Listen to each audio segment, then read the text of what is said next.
Test na ulit ang mga bakla. We're going to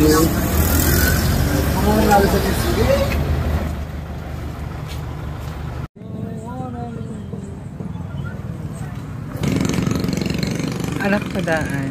Anak. Oo.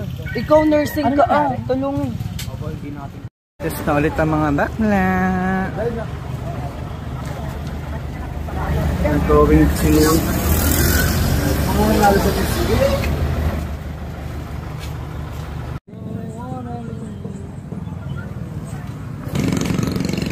anak padaan. Anak. Oo. Ikaw nursing ka ah. Tulungan.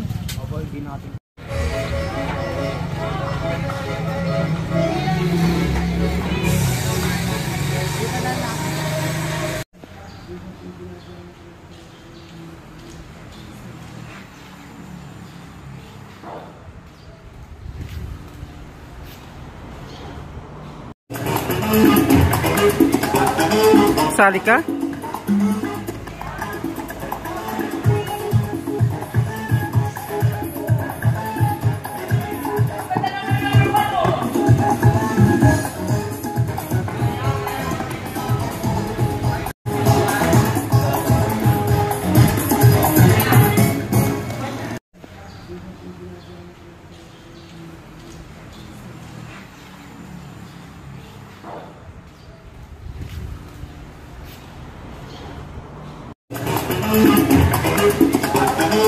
Sali ka?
tangi, tapos siya ay nilamig. Yumakap siya sa akin habang siya'y kinikilig. Di niya rin mapigilan ang init kong dala. Napapakalma na at napapaumol siya. Sabi niya, NIK, what? Ipa-on mo pa, bilisan mo pa. Sige, sige, sige pa. Huli ka ba? Bakit? Kasi kanina sa'kin nagbabaga ka. Surprise ka ba? Bakit? Kasi gusto mong dinidiyaan ka. Palay ka ba? Bakit? Kasi gusto mong binabayo kita. Chicharong ka ba? Bakit? Kasi ang inay mo pag kinakain ka. Boom! Parang hindi yung kanyang katawan. Ang sarap mong bibigati. Roses ka ba? Kasi sa spaceship isasakay kita. Boom! Parang hindi yung kanyang katawan. Ang sarap mong bibigati. Roses ka ba?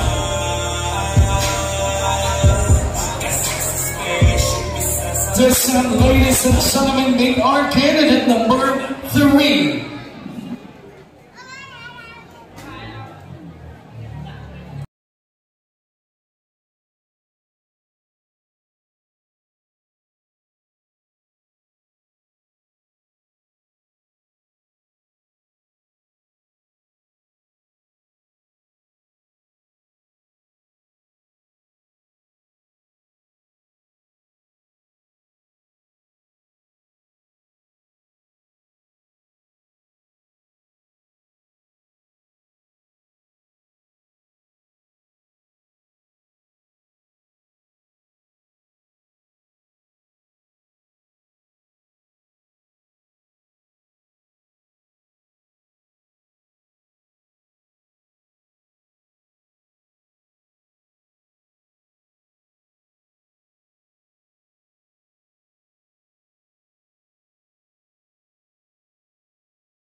Ladies and gentlemen, meet our candidate number 4.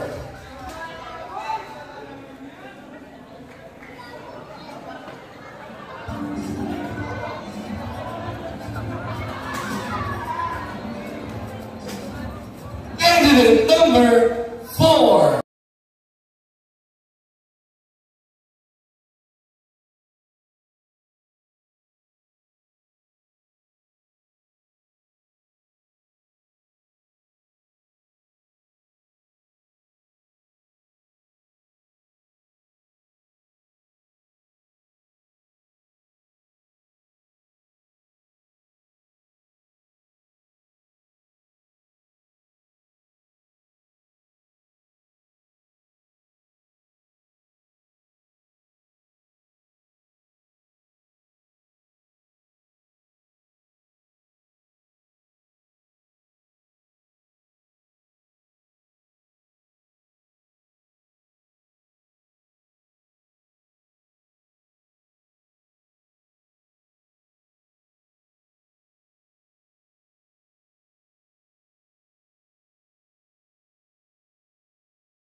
7. Ladies and gentlemen, meet our candidate number 6.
meet our candidate number 9.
Number 10.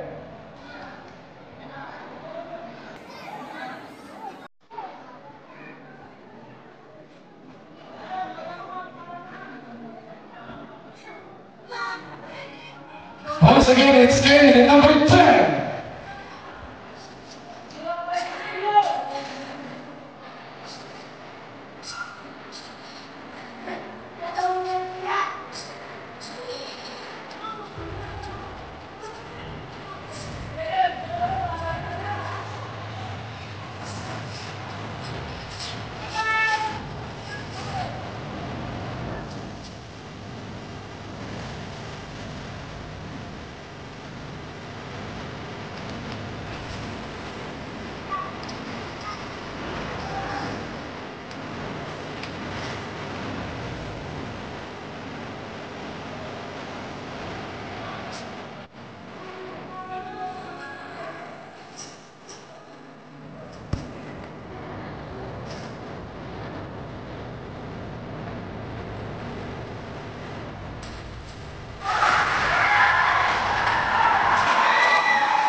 Thank you, candidate number 10. This time, ladies and gentlemen, candidate number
and meet our 11 lovely candidates in their swimwear.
There you have it, ladies and gentlemen, our candidates.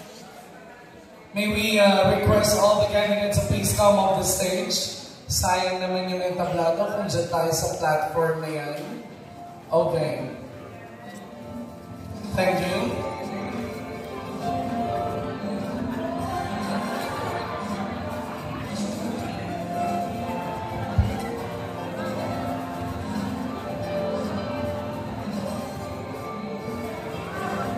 Thank you so much, Tita Mom.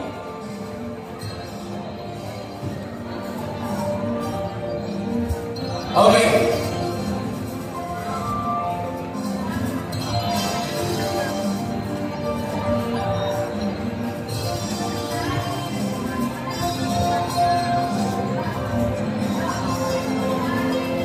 We have candidate number 1, 2, 3, 4, 5, 6, 7, 8, 9, 10, 11, and 12. This time, ladies and gentlemen, candidate number 1. Would you mind if I ask some Planggana or Tikba? Hi!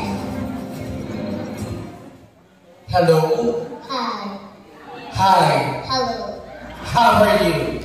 I'm okay, Char. How old are you? Wala. Ilang taon ka na? 11. No, 12. 12. Sorry. Okay. Di ko tuloy alam kung tatanungin ko pa to ng kung ano-ano direction na tayo. Baka ikay mapuyat. Ano? Okay. You have to pick your question and I have to read your question twice. Then right after reading your question, you're going to answer. Did you get it? Yes. It's just because we are celebrating the month of August, buwan ng wika, you can use Tagalog, English, or if hindi mo masasagot, I have to call your makeup artist, then she or he will going to answer your question. Right.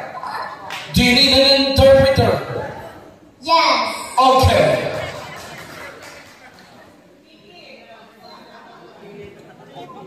Kadamo mabuhay sa rula.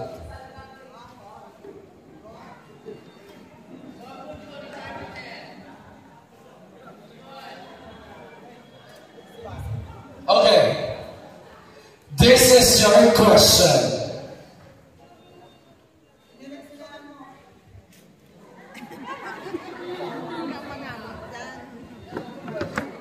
Okay. Pakinggan mo ang iyong ama na pinagkakautangan mo ng buhay at huwag mong hamakin ang iyong ina kapag siya'y matanda na. This is some kind of praise or something. Tama po? Okay. Tagalog lang. So isang mga malalim na salita na kung saan hindi, this is not actually a question or hindi ito tanong, but you have to elaborate kung ano yung pagkakaintindi mo nung katanungan. Nakuha mo? Babasahin ko ulit. Pakinggan mo ang iyong ama na pinagkakautangan mo ng buhay at huwag mong mahamakin ang iyong ina kapag siya'y matanda na.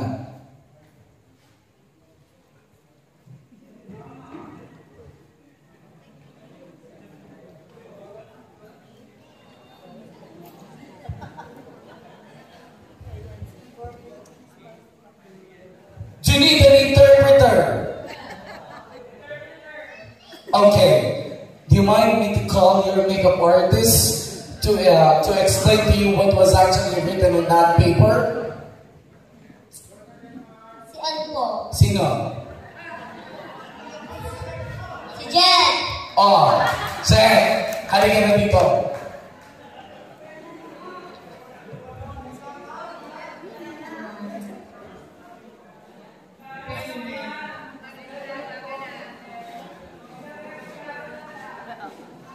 Tingin ka doon. Tapos ayan, pabasa mo sa kanya, tapos sabihin mo kung ano ang pagkakaintindi mo sa kanya. Go.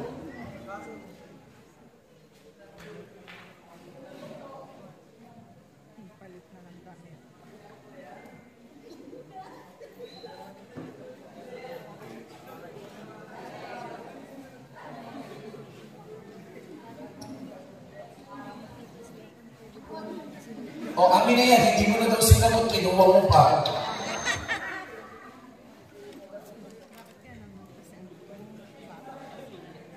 You need to use your second lifelines. Gusto pa rin talaga na your lifelines yung pangalawa, it's call a friend. If there's someone who are you going to call? Sino? Oh, Char. Oh, halika na! Ubusin natin itong larusong game.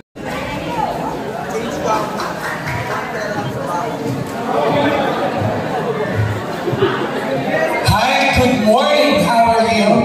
Kinakabahan po. You are all the way from? Laguna po. Paita Laguna. You're my kababayan. I was actually from Lumban, Laguna. Dumadaan ka sa amin. But before that, you pick your question, then read your question, and I'm going to read your question right after you read it.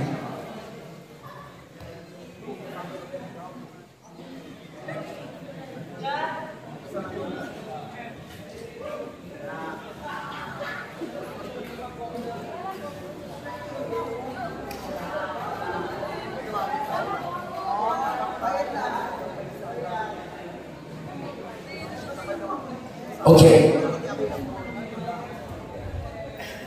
Ang matuwid ay tulad ng maningning na ilaw, ngunit ang masama ay lamparang namamatay. Ang matuwid ay tulad ng maningning na ilaw, ngunit ang masama ay lamparang namamatay.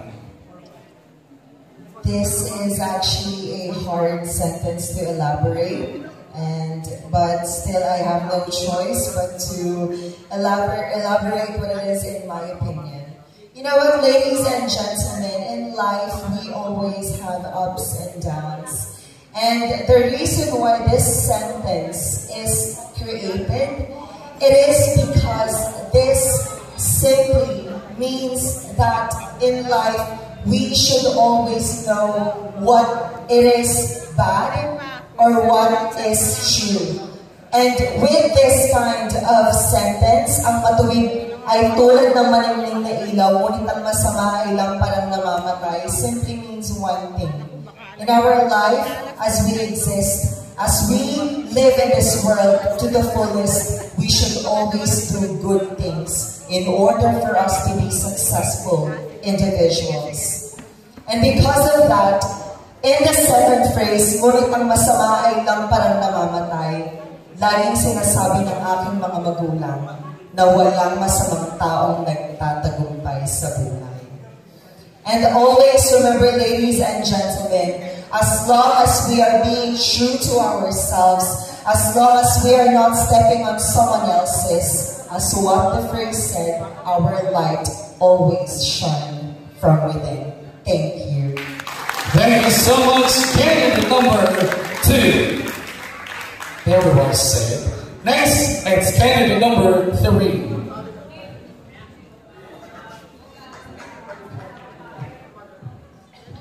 You are from? I'm from Daet, Camarines Norte. Ito yung mga baguhan, diba?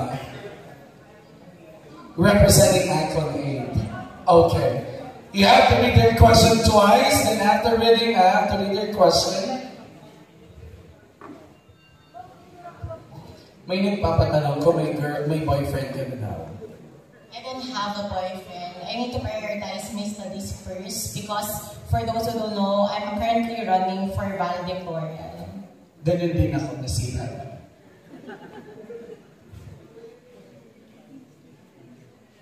Okay, let me read this question. Kung ang kapwa mo ay may hinanakit, regaluhan mo ng palihim, mawawala ang galit. Again, kung ang kapwa mo ay may hinanakit, regaluhan mo ng palihim, mawawala ang galit.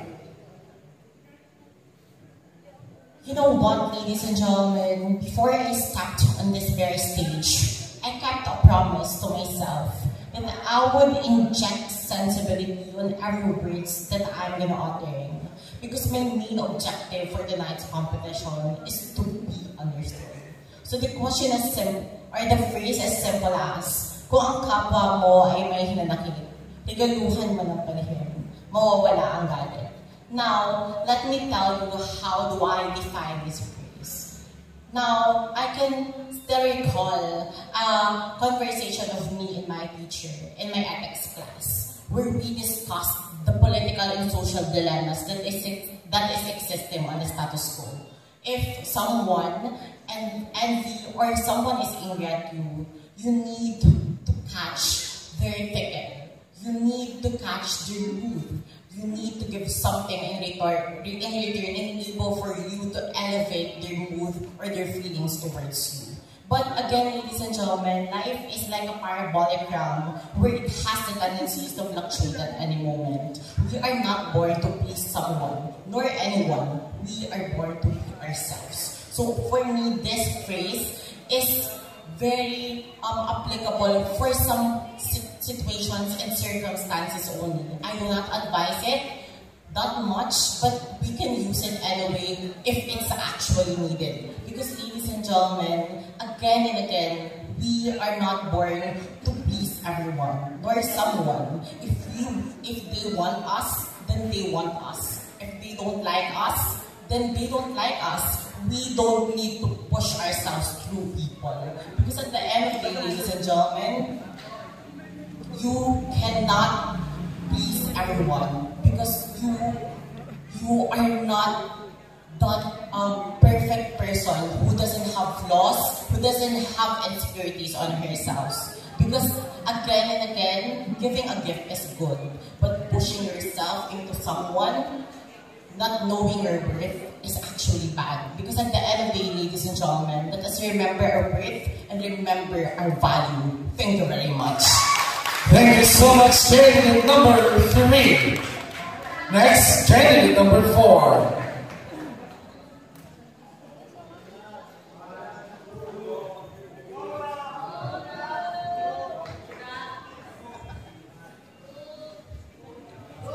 Diyan ka na lang. Kumusta? Magandang gabi po sa atin lahat. Okay lang po. Okay, you are from?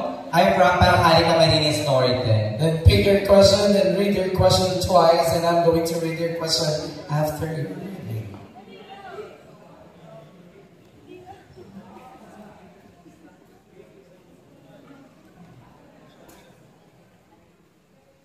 Do you need an interpreter? No po. Okay.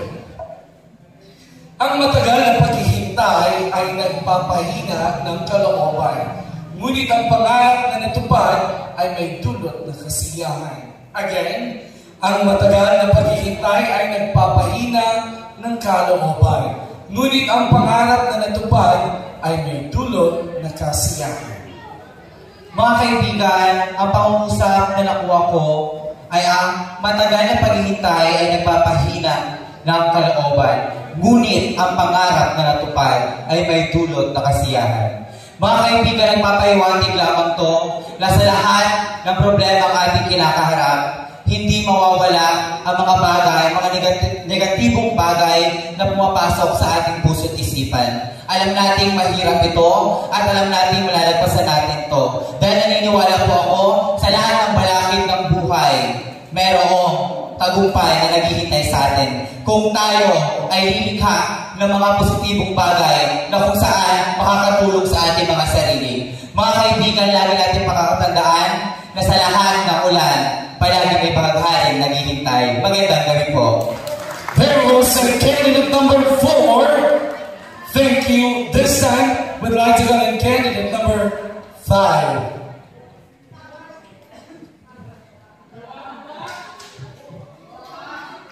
Grabe yung pants ni 4.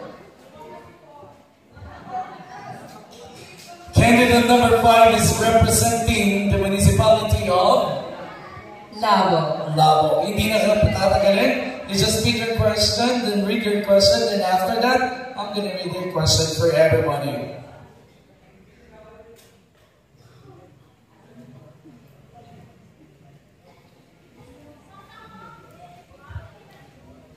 This is our question. May daang matuwid sa tingin ng tao, ngunit kamatayan ang dulo nito. May daang matuwid sa tingin ng tao, ngunit may kamatayan ang dulo nito. Ladies and gentlemen, in my previous pageant, I was asked, what is your biggest fear? And I said, my biggest fear is death. But behind those fears, how will I conquer my fear of death? It's by simply looking at my life today, seeing that I am wonderfully made by God, and knowing that I can do better things as I live in this world. And I believe that if we look forward in the life we have today, we can conquer the fear of death. And that is what my answer and elaboration to the statement given. Thank you. Thank you so much. Candidate number 5. This time, candidate number 6. Grabe yung pukpukan dito. Candidate number 6 is representing Vincent's. Then pick your question, then read your question. After that, I'm gonna read that question to everybody.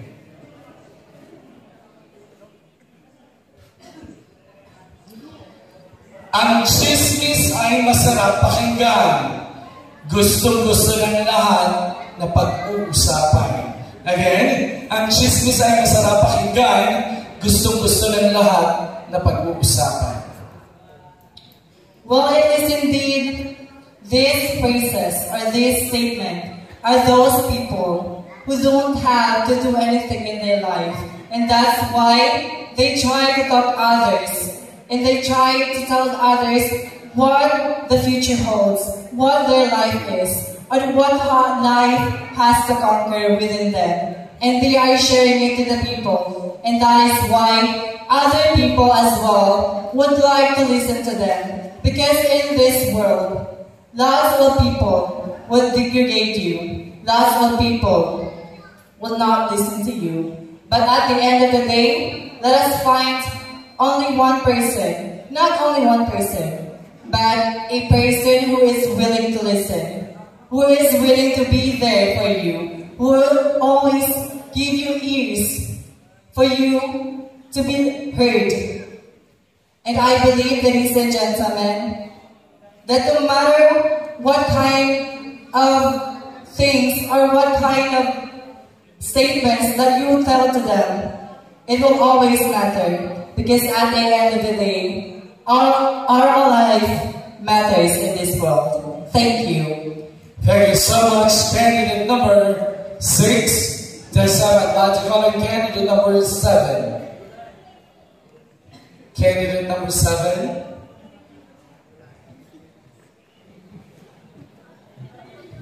Candidate number 7 is representing Kamakuan. Okay, you just pick your question and read. After that, I'm going to read your question.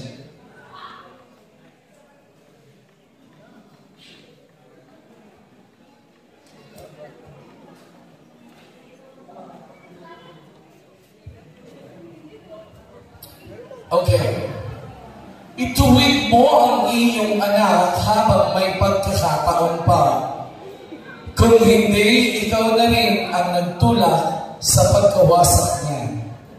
Ituwid mo ang iyong anak habang may pagkakataon pa. Kung hindi, ikaw na rin ang nagtulak sa pagkawasak niya. Maraming salamat po. Sa pagkakaintindi ko po ay lahat naman po tayo ay nagkakamali. Siyempre po, andyan ang ating magulang upang gumabay sa atin. Hindi po ako naniniwala na ang magulang ay papabayaan ng anak. Andyan ang magulang upang gabayan sa paglaki. Ito po ay, minsan nga po ay nagkakamali tayo, pero nandiyan ang ating magulang para ituwid ang ating pagkakamali.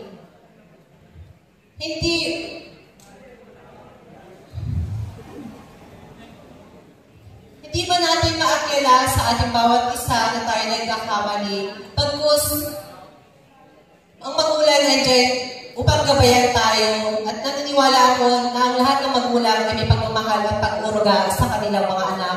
Yun lamang po at maraming salamat. Thank you so much, candidate number 7. I'd like to call in candidate number 8.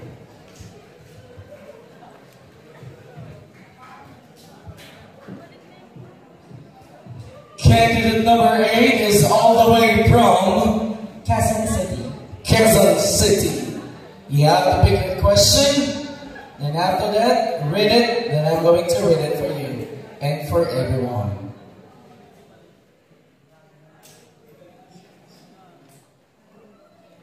Thank you. May taong nagkukunwang, or rather, may taong nagkukunwaring mayaman. Subalit wala naman. Ngunit ang iba'y nag-aayos, mahirap, bagaman sila ay mayaman. Again, may taong nagkukunwaring mayaman, subalit wala naman. Ngunit ang iba'y nag-aayos, mahirap, bagaman sila ay mayaman. Thank you.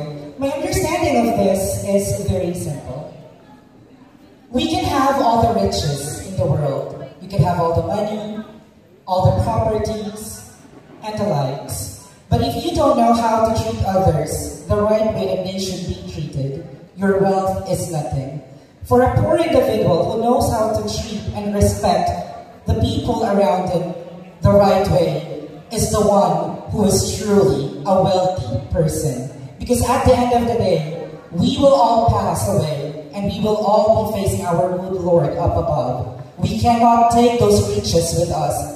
But the goodness of our heart, all the more that we did for the people around us, how we have helped them, are all those things that will be very important that we will take when we face our Lord, and He will ask us, what have we done in this earth?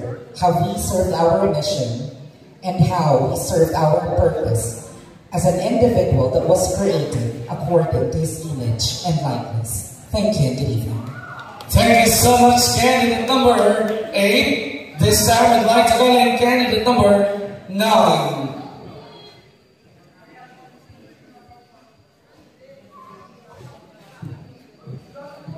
Candidate number 9 is representing Paracale. You have to pick a question, then after that, I'm going to read it for them.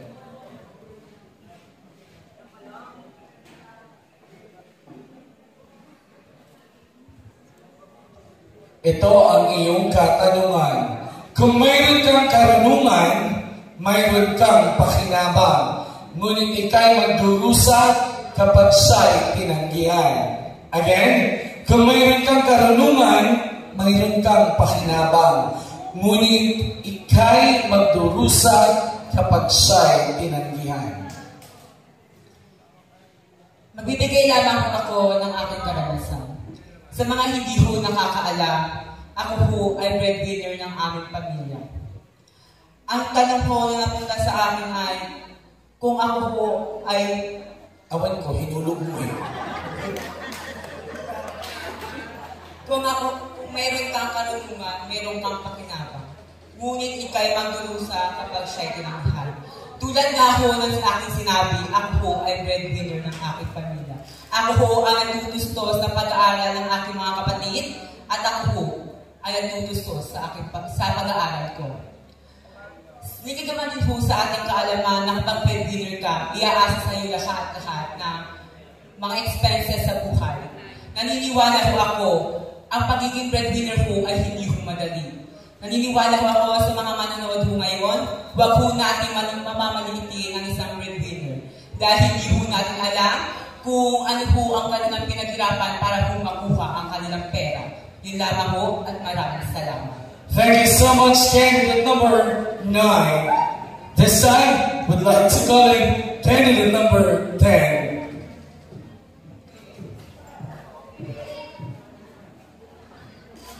Candidate number 10 is representing the province of Camarines Norte. Province of Camarines Norte. Buong probinsya na represent niya. Okay, pick your question and read your question, and then after reading, I'm going to read it for everyone.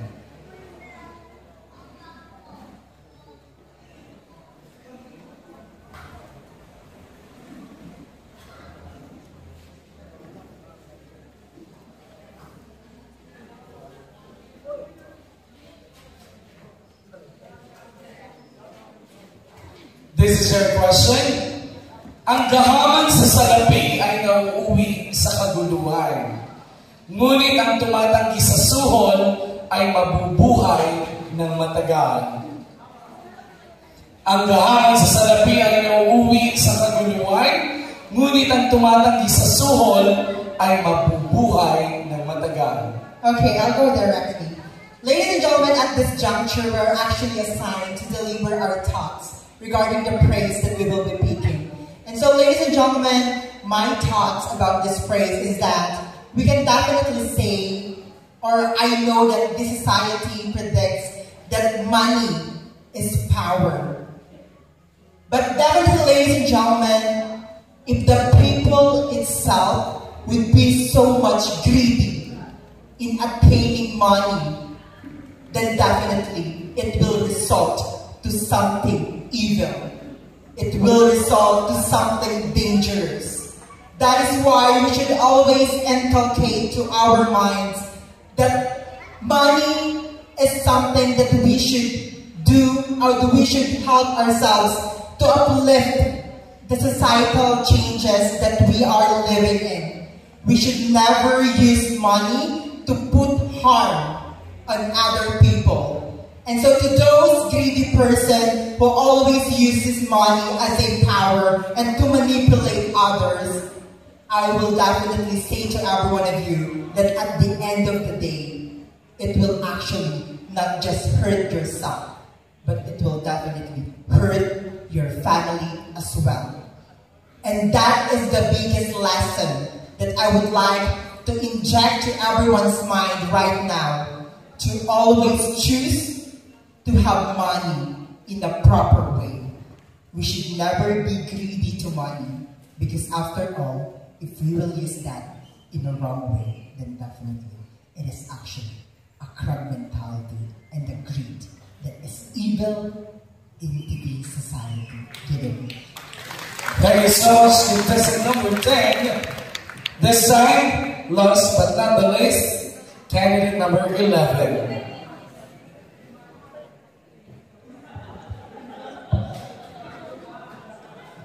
Candidate number 11 is representing Tayabas City, Quezon Province. Tayabas City, Quezon Province. You just pick your question, then right after that, I'm gonna read your questions for everyone.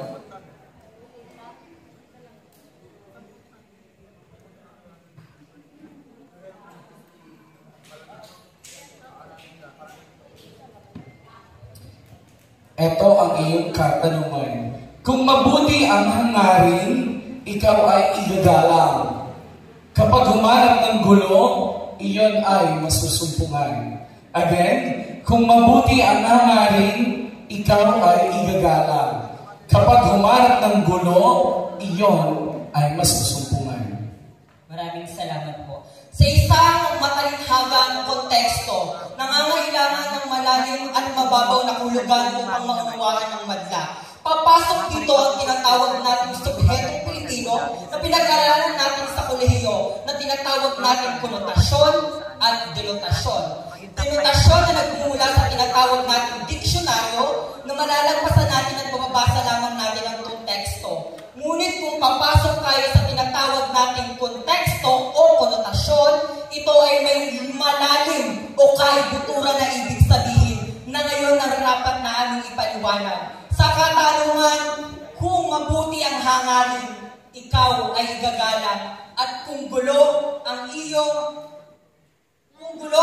masusumpungan. Maraming mga kaibigan, mas pipiliin natin kung ano ba ang tama sa mali. Ito lamang ay nasa sa utak natin kung ano ba ang pipiliin natin sa ating buhay.